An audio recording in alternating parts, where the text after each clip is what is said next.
Good evening. We humans can be known to do crazy things, good or bad, but we're capable of doing really crazy things. We think that these crazy things are done by crazy people who come from crazy places. But we know that people like you and people like me are also capable of doing these crazy things. Or even worse, we're capable of seeing these crazy things happen in front of us and not do anything about it. Slave trade was once considered normal, and so was demeaning and abusing prisoners in Abu Ghraib. Normal from one perspective can easily be crazy from another. Our generation may be looked at as the generation that destroyed nature and exploited millions of people in underdeveloped countries. We simply don't know how we will be judged as. Situations can make us do things which we otherwise would not do. They can strip us of our integrity and identity. One such example, one such experiment that really exemplified this was the Stanford prison experiment. When college students were taking up roles in a fake prison of prisoners and prison guards, they took these roles so seriously that the prisoners were harassed by these prison guards, and this experiment had to be stopped abruptly. The prisoners felt demeaned and stripped of the fact that they were human by their own classmates. When they went back into society, they integrated pretty well. They ended up becoming successful lawyers, businessmen. Imagine you're leading student protesters on the streets of a city. You turn around a corner and you see army men holding guns against you.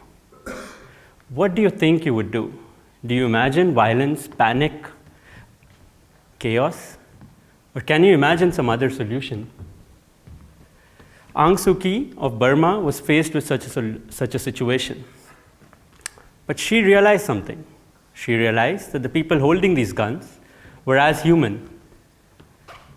They were in fact more afraid than the student protesters she was leading. She looked at their fingers on the triggers and saw them trembling. She asked the student protesters to sit down. She walked calmly towards them with great clarity in her eyes and absolutely no fear. She held one of the guns and put it down. No one was hurt. What made Aung Suu Kyi do this? From where did she get her courage? When I was growing up in a city in India, I felt like the world around me was very harsh, very unjust. I felt like I had to do a lot of things which I wouldn't do or didn't want to do just to secure my future. These things took a toll on me. I became indifferent to the world around me, to people around me, to a large extent indifferent to myself.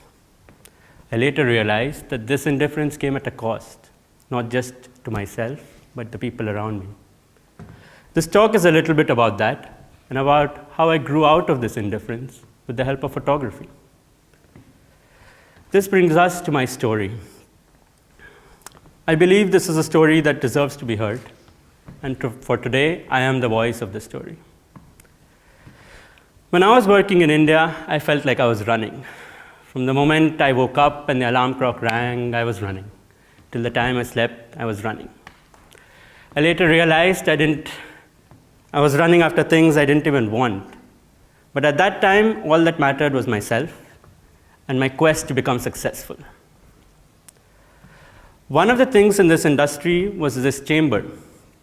This was a cooling chamber where a lava-like material came in from 1,500 degrees, was cooled with the help of air, and left at 100 degrees. To give you an idea of 1,500 degrees, a drop of this material would not just burn through the flesh, but go through the bones and through the hand. So one day there was improper cooling in this chamber and a huge boulder was formed. This boulder caused the entire production line to stop. We would have to wait for 12 to 24 hours for the chamber to cool before we could send some people inside and manually break this boulder.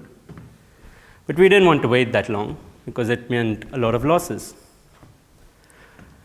We thought of another solution, which was to open one of the doors of this chamber and let this lava-like material flow down. This door had to be opened manually, so you can imagine the risk. We deliberated about it and we made a decision to send a person to actually open this door. We also found a workman who was willing to do this. Many people at this point suspect that this workman had a choice. He could have said no. But the livelihood of his family depended on his job. He really didn't have an option. If he had an option, he wouldn't be doing this kind of a job where he has to risk his life. So we sent the workman, and he went and opened the door. And the lava came pouring down.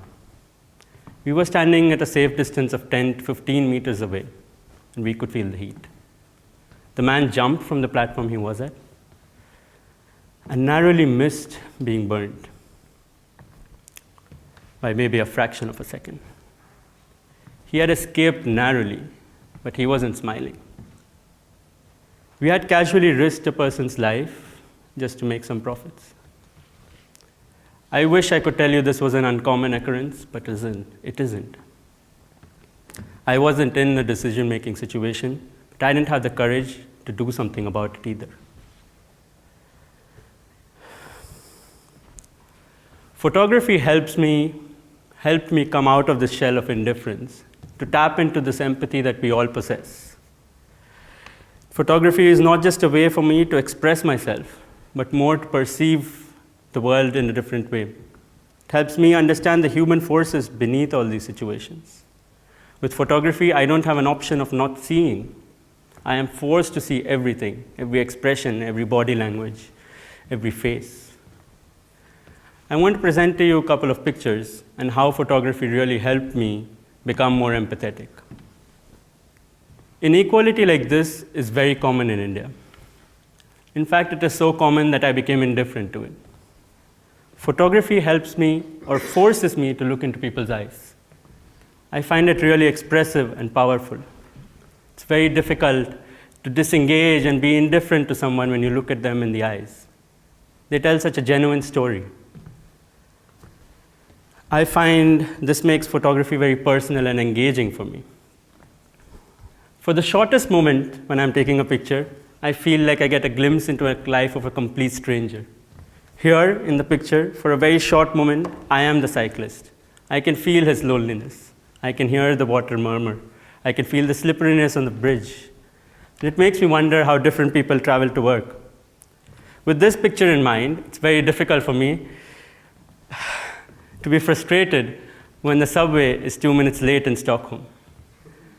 I feel for the slightest of moments I have lived a different life. And this perspective I carry with me wherever I go.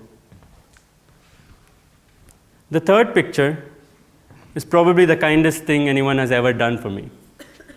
This is a picture of a fisherman who offered me dinner.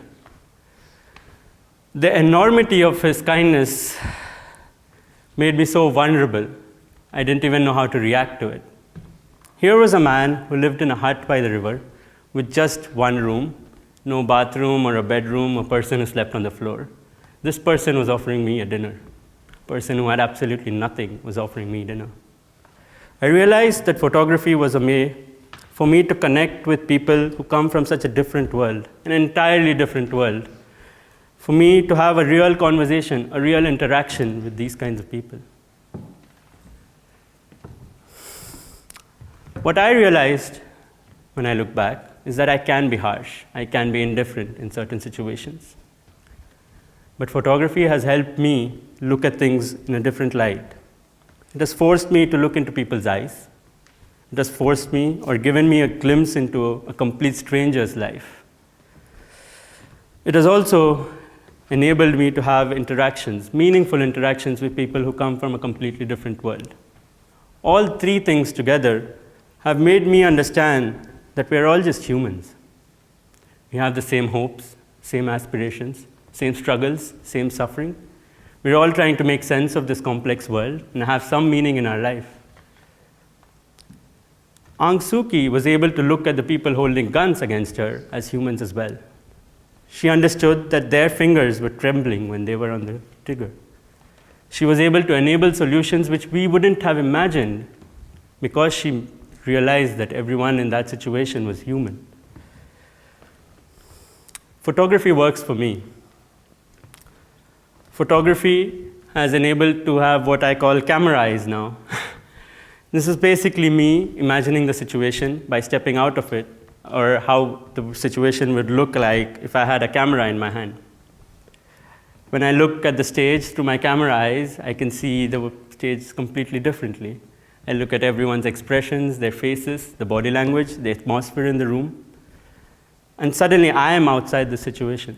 Suddenly it doesn't matter that I give this best TED talk or anything like that.